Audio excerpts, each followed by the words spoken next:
Bueno, hoy vamos a estar hablando un mensaje que he titulado Contendiendo por la fe. Contendiendo por la fe. Es una frase que está en la carta de Judas, en el versículo 3 en particular, pero vamos a leer el versículo 3 y 4.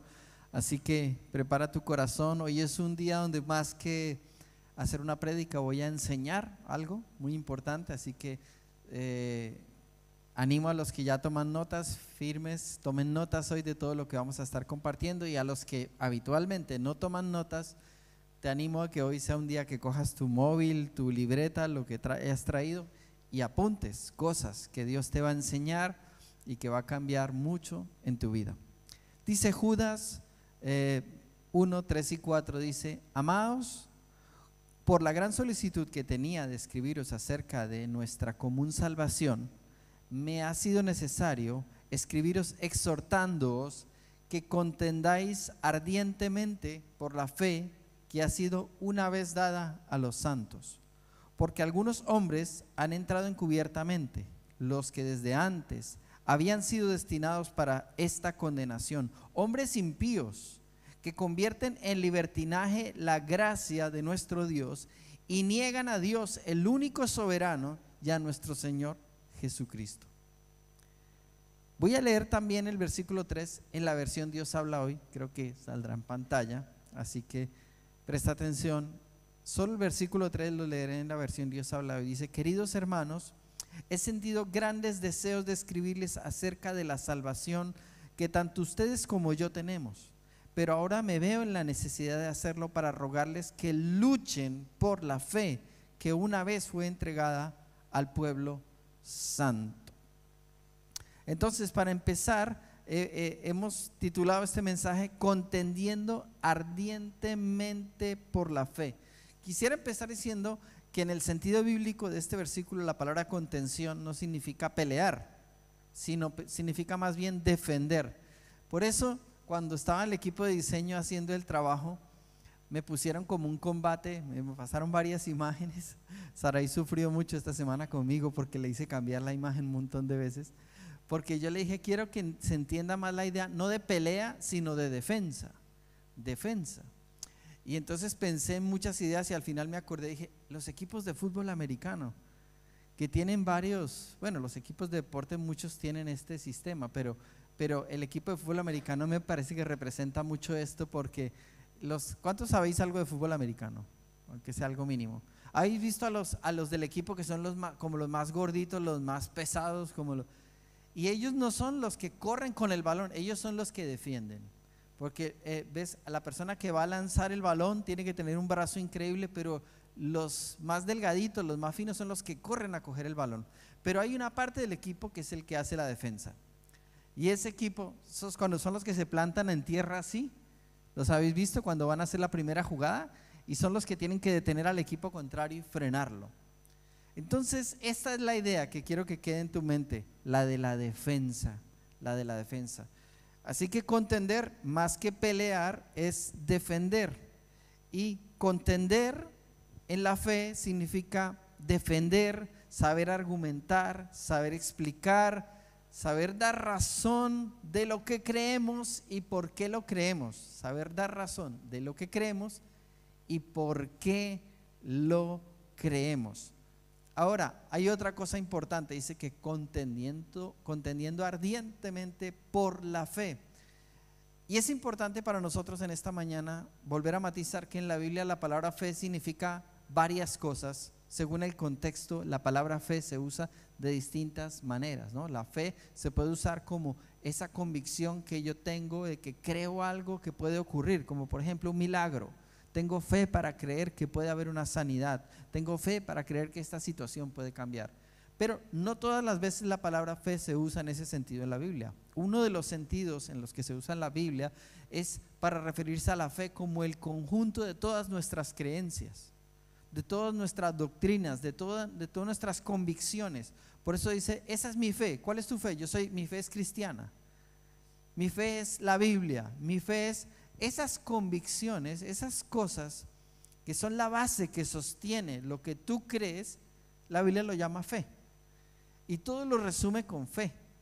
Entonces, es en este sentido que este pasaje usa la palabra fe para referirse a que nosotros somos responsables de conocer muy bien la fe en la cual hemos creído y conocer muy bien cómo defender esa fe, no en el sentido de defensa, sino de conocerla, de convicción profunda de la fe en nuestro interior.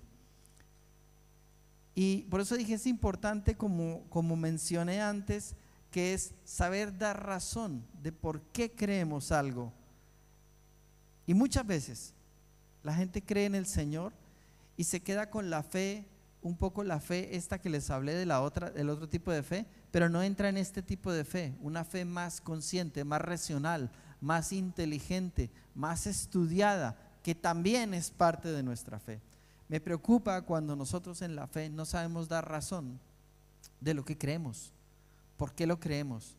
Entonces, cuando alguien lo cuestiona, quedamos un poquito en el aire y quedamos ahí como, bueno, ¿y qué le digo? Parece que tuviera razón, parece que el argumento que me presentan tuviera más peso que lo que yo digo que yo creo en el Señor, ¿vale? Y cuando yo no empecé en la vida cristiana, me hicieron muchísimas preguntas que me dejaron fuera de juego. O sea, yo no sabía responder las preguntas, acababa de empezar en el Señor y no sabía las respuestas de muchas cosas, pero había una diferencia. Yo sabía que el Señor era la verdad, yo sabía que Él era el camino, yo lo había experimentado en lo profundo de mi ser, yo había empezado a escudriñar la Biblia y yo sabía cómo cuando abría mi Biblia Dios hablaba. Así que yo sabía que en la palabra de Dios, en la Biblia, estaba la verdad de Dios. Y me enseñaron en mi iglesia, en la casa de Dios, en la que yo crecí antes de ser pastor, me enseñaron a comer la palabra, a escudriñar la palabra. Y animaba en la primera reunión a todos los que se apuntaran al curso de Escudriñando las Escrituras, a lo importante que es en este tiempo que no seamos cristianos superficiales, que cuando vienen las pruebas y las circunstancias no saben la verdad de la palabra y entonces son movidos, sacudidos y muchas veces caen y se apartan. Si nosotros somos gente que escudriña las Escrituras, y por eso hemos llamado a ese proyecto Escudriñando las Escrituras, si nosotros somos gente que escudriña las Escrituras van a estar siempre en nuestra mente, en nuestro corazón. La verdad del Señor va a estar obrando y trabajando en nosotros para cuidarnos. El Espíritu Santo va a vivificar esas verdades que nosotros meditamos para cuidar nuestra alma y nuestro corazón de las cosas que van a querer apartarnos. ¿Verdad? ¿Alguien dice amén en este lugar? Es así. Por eso el diablo quiere que tú no leas tu Biblia. Y por eso el diablo quiere que tú siempre, tu conocimiento de Dios siempre sea superficial. Superficial. Y es el tiempo de entrar en cosas más profundas. Te recuerdo, ¿por qué estamos diciendo todo lo que estamos diciendo? Porque en Judas, versículo 3 dice que nuestra responsabilidad es contender. ¿Y qué es contender? Defender, con arrojo, con valentía, con convicción, con conocimiento, la verdad. Entonces no es como, es que eso no me toca a mí, eso le toca a los pastores. No, el versículo es para ti, está en tu Biblia, es para ti. Tú tienes que crecer en el conocimiento de Dios, tú tienes que tener preguntas. Y cuando uno lee la Biblia, le tienen que salir más preguntas. Y cuando tiene más preguntas, escudriña más y sabe más. Y entre más sabe más preguntas te salen. Pero a la vez que te salen más preguntas, vas teniendo también más respuestas. Y entonces cuando encuentras personas que tienen preguntas por las cuales tú ya transitaste, ahora tienes respuesta para ellos. ¿Verdad? Hay preguntas para las cuales yo todavía no tengo. Yo no puedo dar respuesta, sino que en la eternidad sabré la respuesta a eso. Hay otras que puede que en unos años todavía llegue una revelación del Señor y la comprenda más que lo que sé ahora. Y hay otras que no las sabré sino hasta que esté en su presencia. Pero cuidado cuando el problema es de ignorancia intencional, ignorancia voluntaria.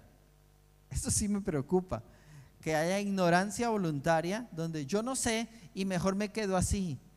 Da igual, el Señor ya sabe que yo lo amo y creo en Él. y me sé Juan 3:16. Fin. ¿Qué razón sé dar de mi fe? No, nada, que el Señor es maravilloso, que Él te ama, y Juan 3:16, y no sabe más. Y entonces cuando le preguntan de cosas más relevantes, de cosas complicadas, de cosas complejas, no sabe. Y piensa a veces, el argumento es, no, eso son cosas del diablo. Eso no hay que, eso es que el diablo quiere enredarlo a uno. Y son puras excusas para no profundizar en la palabra más allá. Bueno, ¿están aquí? ¿Seguro? ¿No se han ido? Bueno, hay dos palabras griegas que yo quiero usar hoy para iniciar, que están allí. La primera palabra griega, que es epagonizomai, es contender ardientemente o luchar ardientemente. Y la segunda palabra griega es pistis, que quiere decir como credibilidad, convicción, veracidad. Entonces esas son las palabras que aparecen allí en nuestra frase de contender ardientemente por la fe. Es luchar, contender como con convicción, con arrojo. O sea, por ejemplo, te voy a decir algo muy rápido. Si a ti te hacen una pregunta, están hablando del Señor con alguien y alguien te hace una pregunta donde él deja por los suelos al Señor, tú deberías, y tú no tienes la respuesta porque no sabes cómo defender eso, tú, vale, no supiste cómo defenderlo, pero tú deberías salir como con esa incomodidad, como con ese celo en el espíritu de irte a tu casa y decir, ¿cómo puede ser esto? Yo tengo que saber de esto. ¿Cómo es posible que yo tengo que saber de esto? O saber dónde está un versículo. Por eso estamos memorizando los versículos, porque a veces, no, pues eso está en la Biblia. ¿Pero dónde? No sé. Yo alguna vez lo he leído o alguna vez lo he escuchado en una prédica, pero no sabemos, no podemos mostrarle a una persona de verdad las cosas. Entonces, esto es a lo que nos referimos con contender ardientemente. Es como esforzarte para crecer en la habilidad para enfrentarte en cualquier tipo de lucha que se pueda presentar, para defender, para exponer y para desarmar los argumentos que el enemigo quiera levantar de cualquier forma para que una persona no conozca a Dios.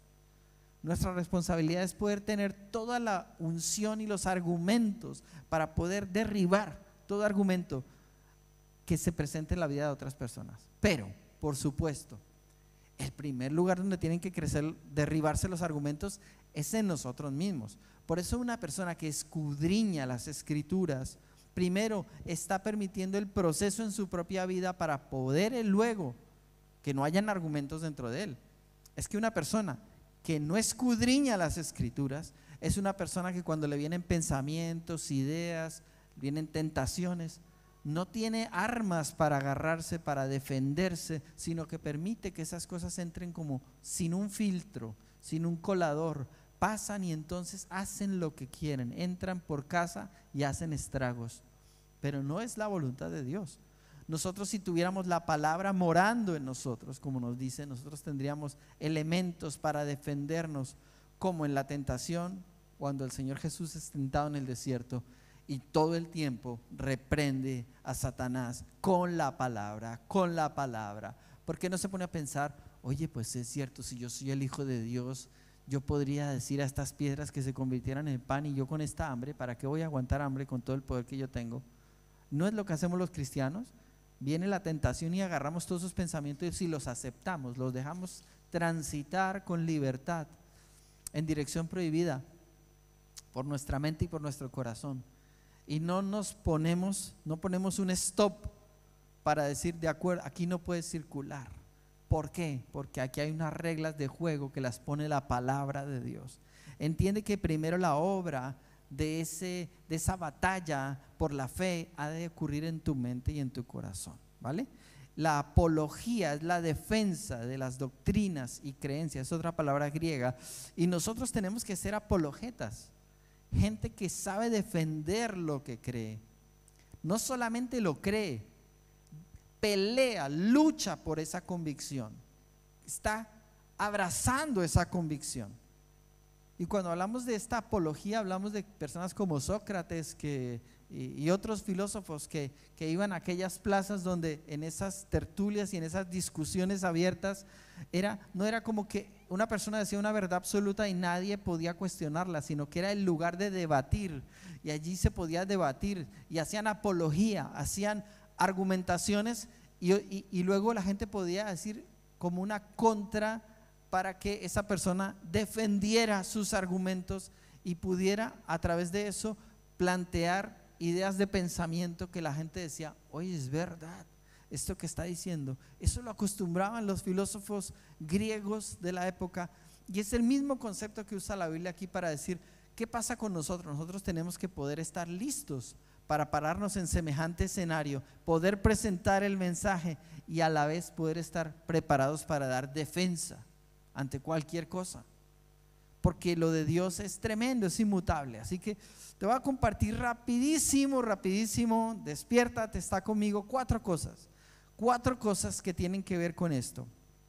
La primera cosa que te quiero compartir en cuanto a esto de la apología y de contender ardientemente con la fe, por la fe, es que estamos hablando de cosas eternas. La primera cosa es que estamos hablando de un tema eterno. No estamos hablando de un desayuno, no estamos hablando del quehacer, del diario vivir. Estamos hablando de algo muy profundo, de algo eterno. Y por eso pasa lo siguiente: las personas que somos terrenales queremos tratar de encontrar explicaciones terrenales a todo. ¿O no es así? Como somos terrenales, a todo le queremos dar explicaciones terrenales, es decir, racionales. Pero para poder entender al Señor y la palabra, como ahora como hijos de Dios, nosotros tenemos que pasar el umbral de lo racional hacia lo espiritual. Y con esto yo no estoy diciendo que los cristianos no debemos ser inteligentes o no creemos en la ciencia. Creemos en la ciencia. Yo creo en la ciencia, creo en ser cultos, creo en todo lo tangible, creo en la biología, las matemáticas y todo lo que la ciencia descubre, y es maravilloso y es válido. Pero quiero decirte, el conocimiento humano tiene un límite. El conocimiento humano todavía es muy frágil. Ni siquiera conocemos todo el universo que existe.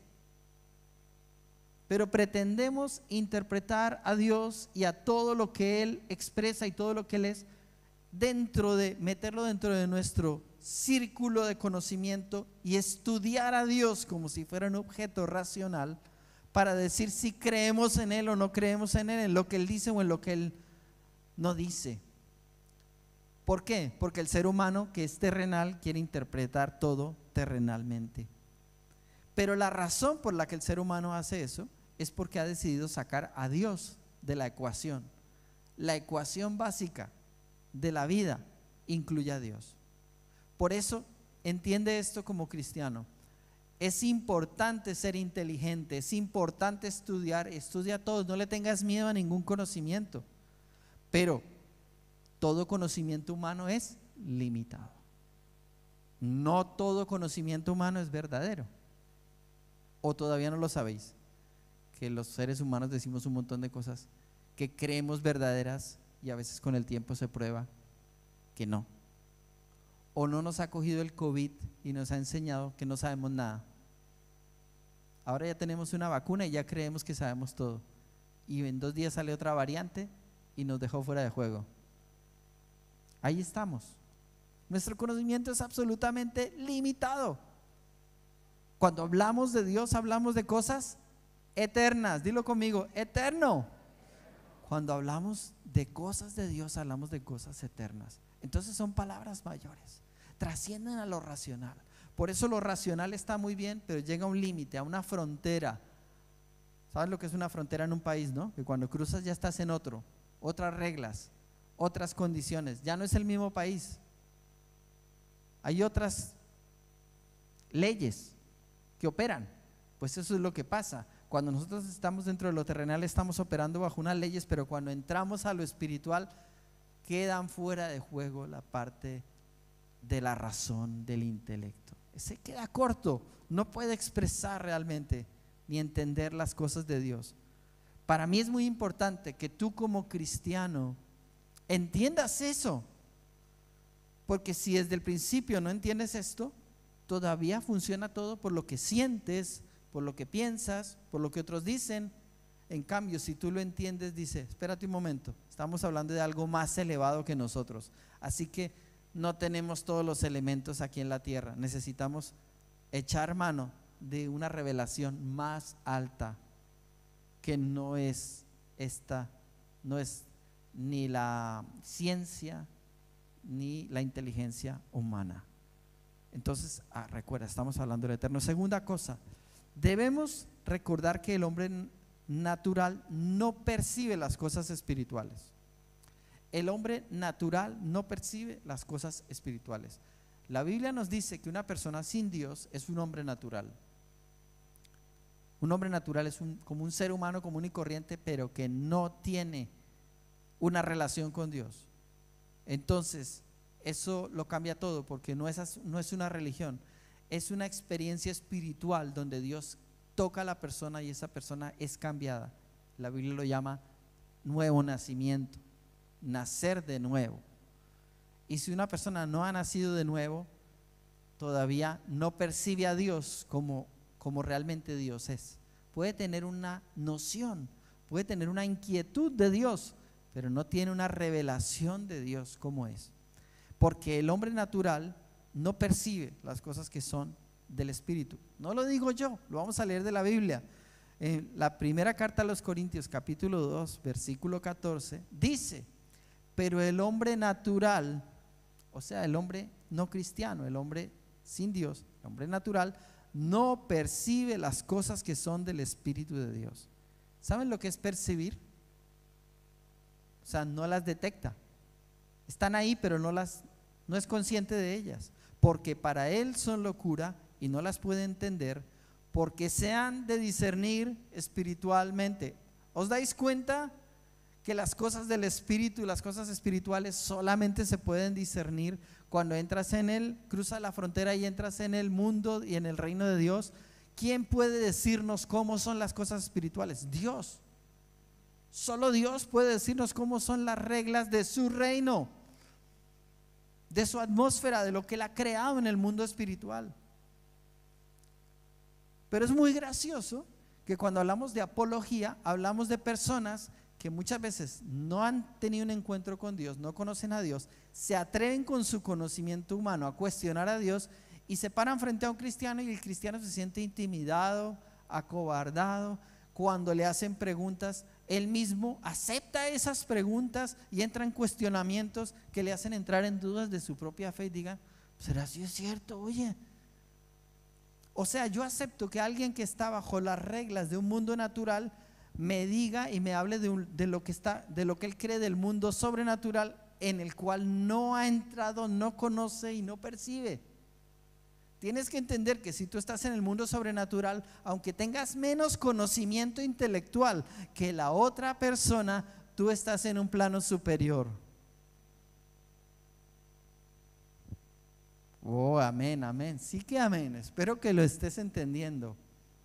Y espero que Dios abra tus ojos hoy, tu espíritu, y diga: Señor, perdóname, yo he sido un cristiano de esos muy cómodos. Me gusta quedarme en mi infancia, en la que no tengo que crecer en conocer, en explorar, en entender, y prefiero ir y esperar que otros sean los que me alimenten. Pero ya es hora de que yo crezca para que yo pueda contender ardientemente por la fe. Tercera cosa, ¿cuáles son las dos primeras? A ver, si se acuerdan. Claro que primero estamos hablando de cosas eternas. Es un tema eterno, no estamos hablando de biología, estamos hablando de un tema que es eterno. Y el segundo es, claro, como es algo espiritual, alguien natural no puede. Entonces tú no puedes bajar al nivel natural para hablar de lo espiritual. Tú tienes que estar en el nivel espiritual y tal vez usar un lenguaje que una persona natural pueda entender, pero es el lenguaje lo que tú adaptas. Tú no te bajas al lenguaje. Entonces dejo la Biblia allá porque él no cree en la Biblia y yo me bajo al lenguaje para tratar de...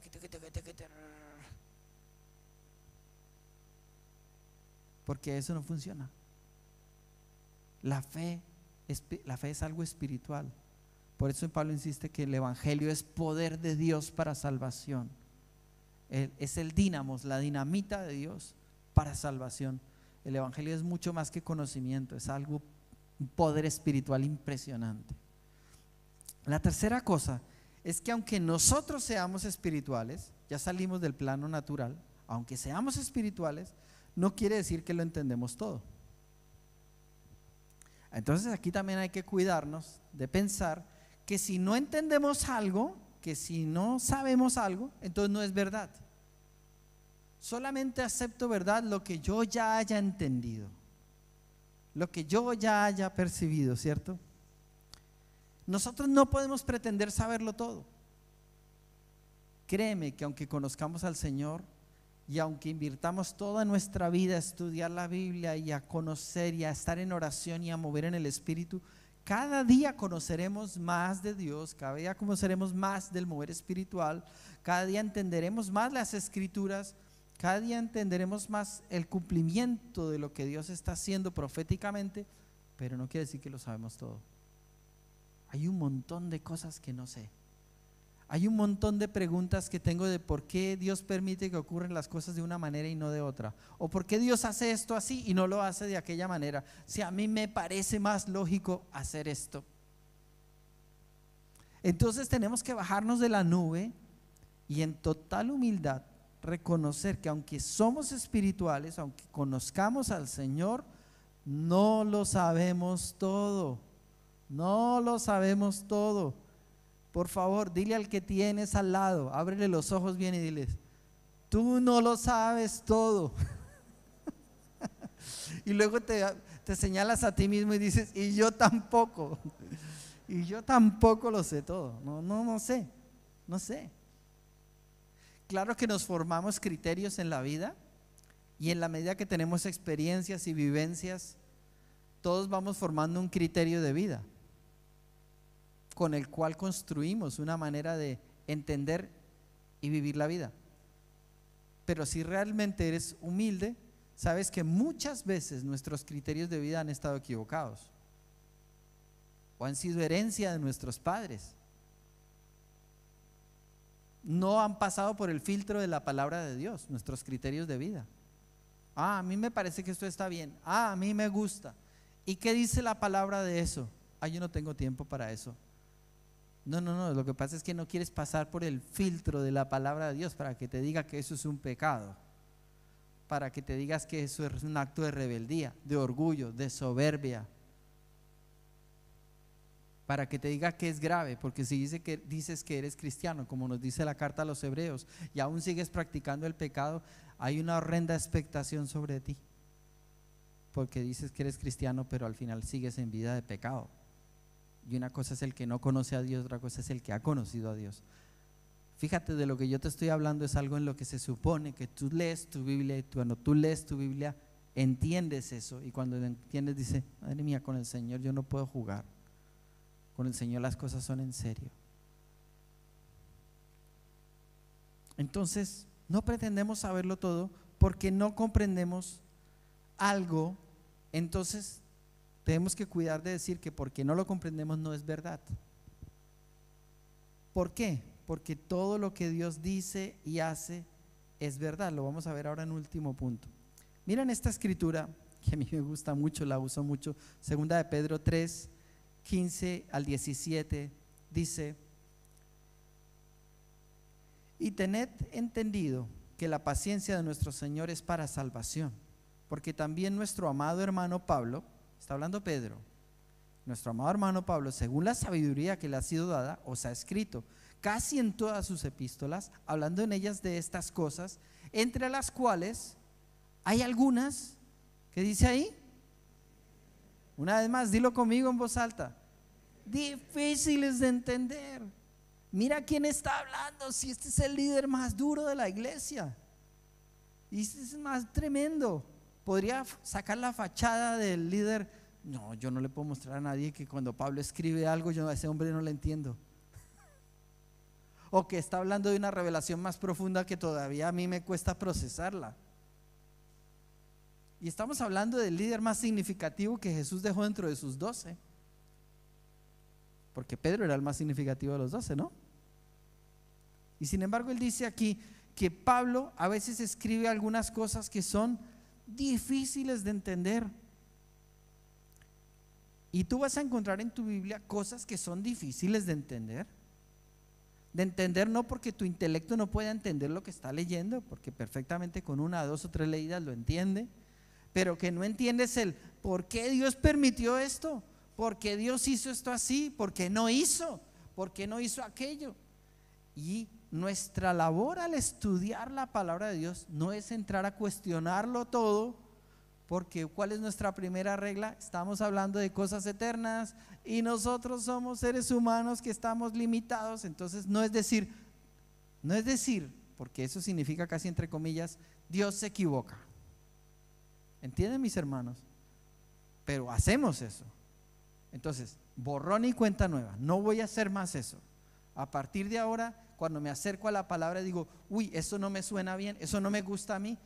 Entonces significa que hay algo que yo todavía no entiendo, no percibo, no lo veo como debería verlo, porque lo que Dios dice aquí es algo que excede a mi conocimiento. Yo no lo sé todo.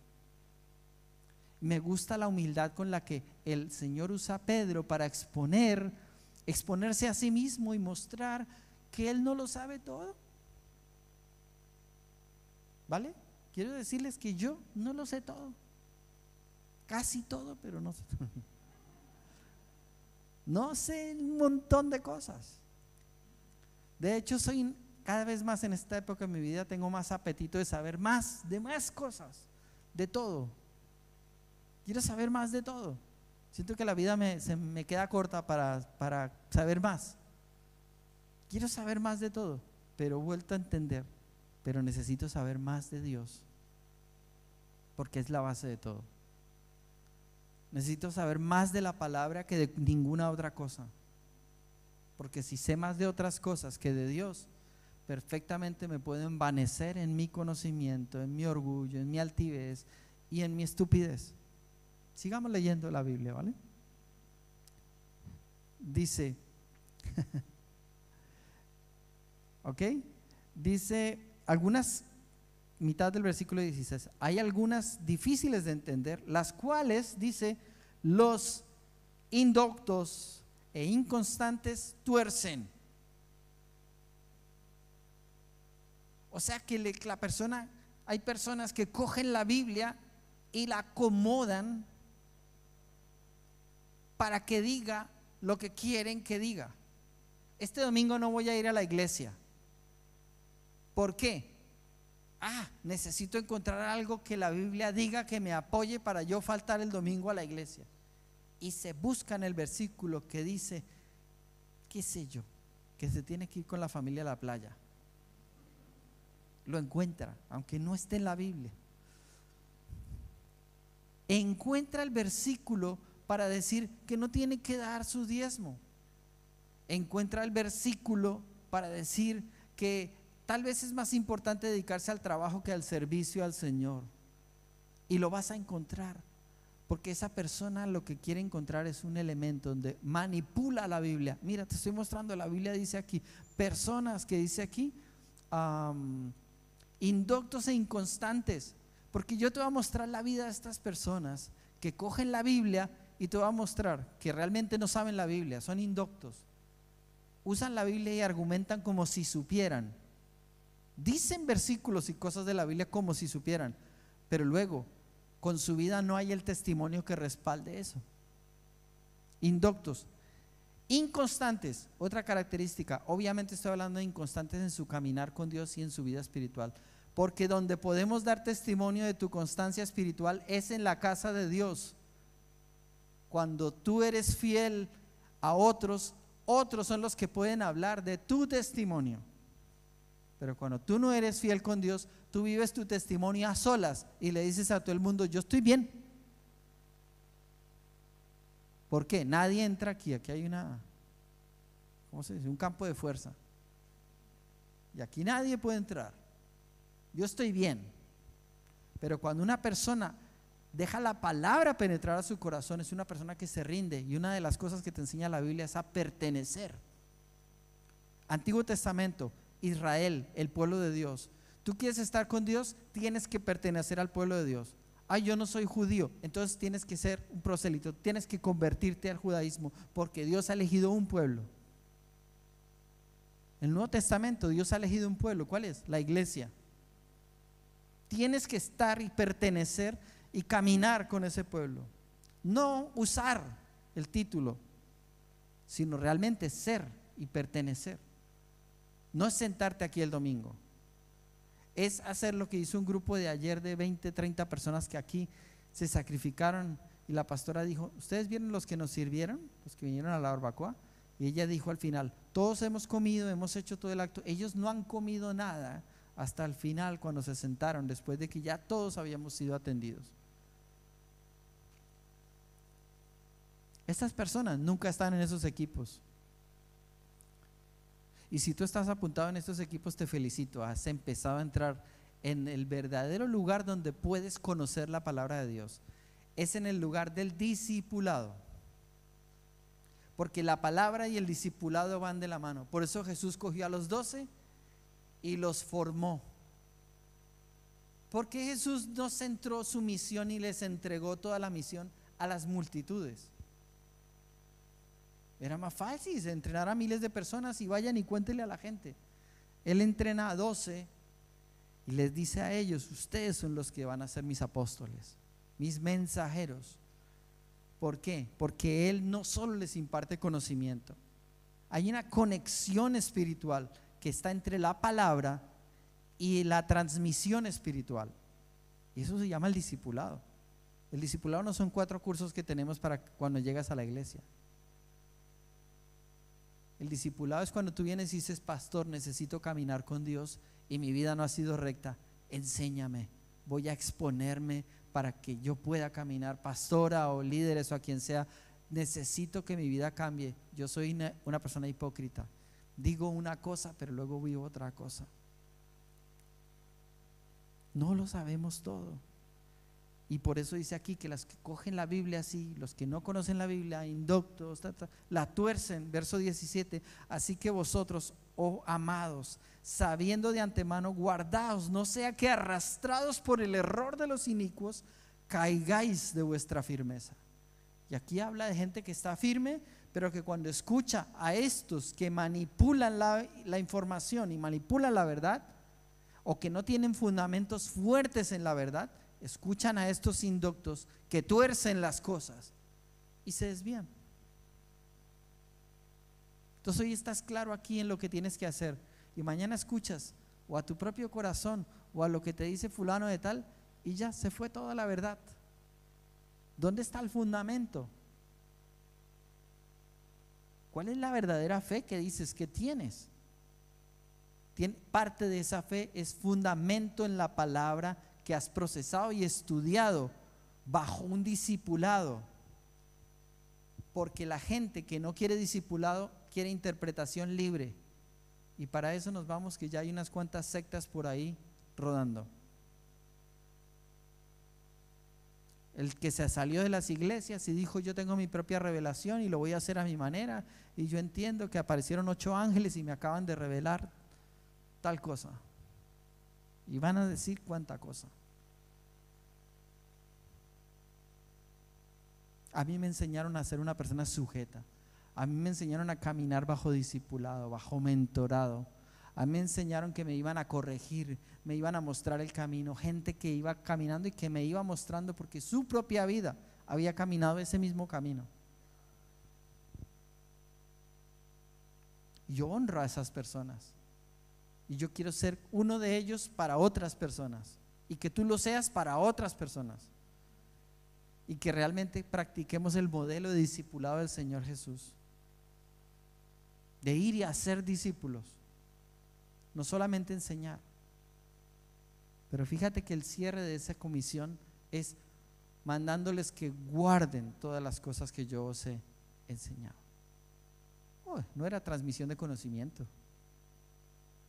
Era: yo viví, yo os transmití, ahora vosotros ir y transmitir lo mismo a los otros.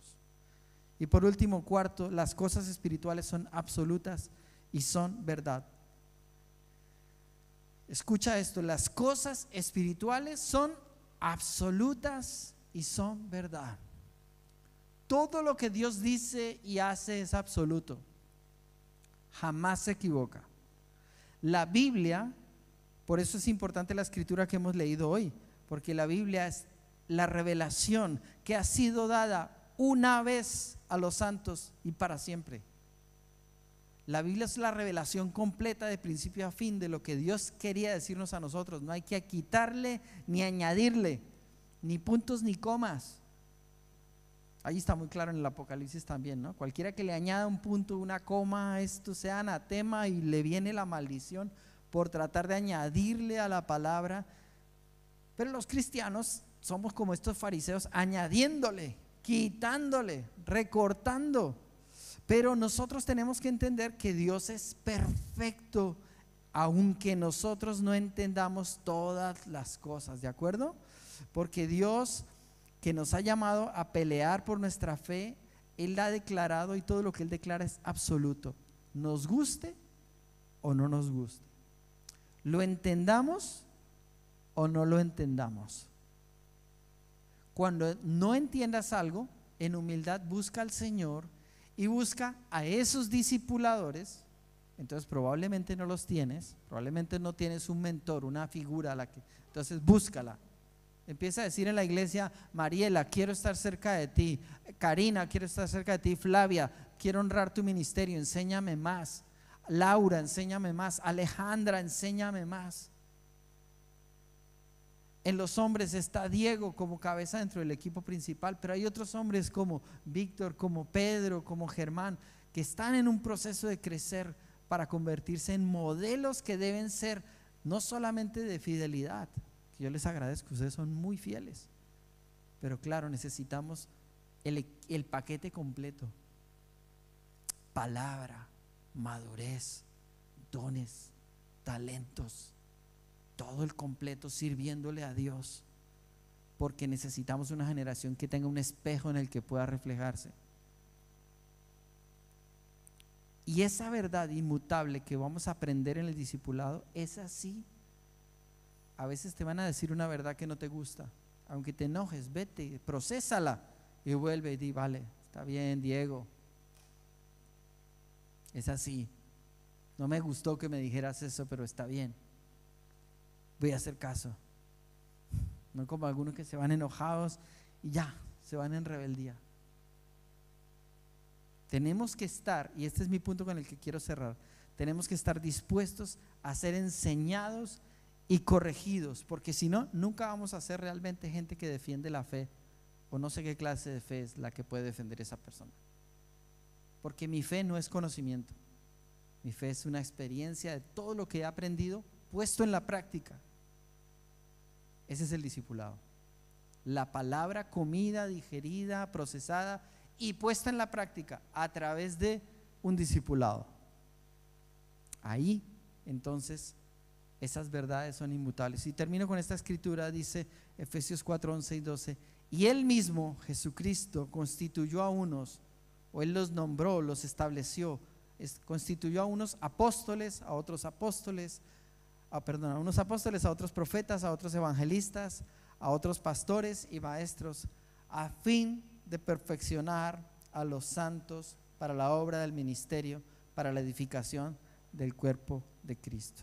Y allí vemos que cuando yo hablo de este discipulado, de esta enseñanza, de esta corrección, para eso Dios ha dejado los ministerios.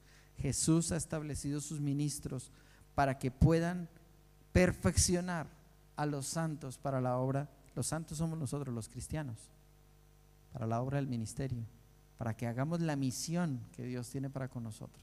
Pongámonos en pie.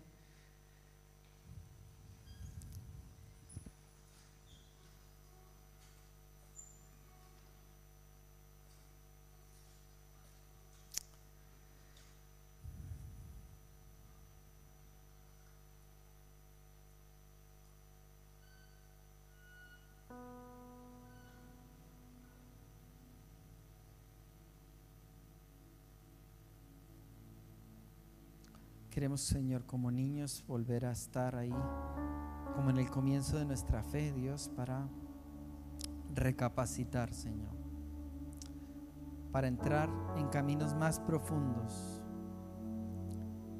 porque nunca vamos a poder defender la fe en la que creemos si primero no ha pasado un proceso interno que ha calado en nuestro ser interior, que ha transformado y que la palabra se hace carne en nosotros. No podemos contender por la fe si realmente no hemos tomado tiempo para estudiar, para hacernos preguntas, para preguntar a otros que nos enseñen. Señor, sácanos de la ignorancia, sácanos del argumento personal y llévanos al argumento bíblico. Sácanos del argumento racional y llévanos al argumento espiritual, porque estamos en un camino eterno. Perdónanos cuando, aún teniendo la revelación en la Escritura, seguimos juzgándolo todo solo con la razón y dándonos la posición de absoluto a nuestro concepto personal antes que al tuyo, Señor. Hoy volvemos a decir, Señor, tú sabes más que nosotros. Tu palabra es verdad. Mi palabra es imperfecta, Señor. Tus criterios son perfectos, los míos están en construcción, en evolución. Tu mente lo escudriña todo, lo ve todo, tiene todo conocimiento. La mía es limitada, aún está recibiendo información, y cada vez que recibo información es transformada. Y cuando me doblego al Espíritu Santo, permito que el Espíritu Santo expulse conocimiento, emociones imperfectos y los reemplace por tu verdad absoluta y perfecta. Hoy te pido que ayudes a cada uno de nosotros en el punto de la vida espiritual en la que está. Cada uno, Señor. Desde los que llevamos mucho tiempo, estamos en liderazgo, a desenmascarar todavía esas cosas que en nuestra alma, en nuestro corazón todavía pueden estar ahí, reclamando un lugar, pero que nosotros sabemos por nuestra madurez en la fe que no son aceptables, Señor. Y oro, Señor, por los más jóvenes en la fe, los que llevan menos tiempo, para que desde ahora entiendan, como lo entendí yo en mi adolescencia, que tu palabra lo era todo, Señor, y que todo argumento de las personas era cuestionable, pero no tu palabra. Gracias por la palabra perfecta, eterna. Permítenos comerla, creerla, confiar en ella, conocerla, respirarla, transmitirla, amarla, honrar esa escritura, vivirla en nuestro corazón, en nuestra casa, en nuestro trabajo, nuestro estudio, y que todo eso, Señor, cuando sea el momento, Señor, podamos levantar la voz y mostrar y hablar con convicción verdadera, Señor, de las cosas correctas. Ayúdanos a ser personas que creen en la palabra y pueden corregir a otros por amor a esos hermanos. Te lo pedimos en el nombre de Jesús. Amén.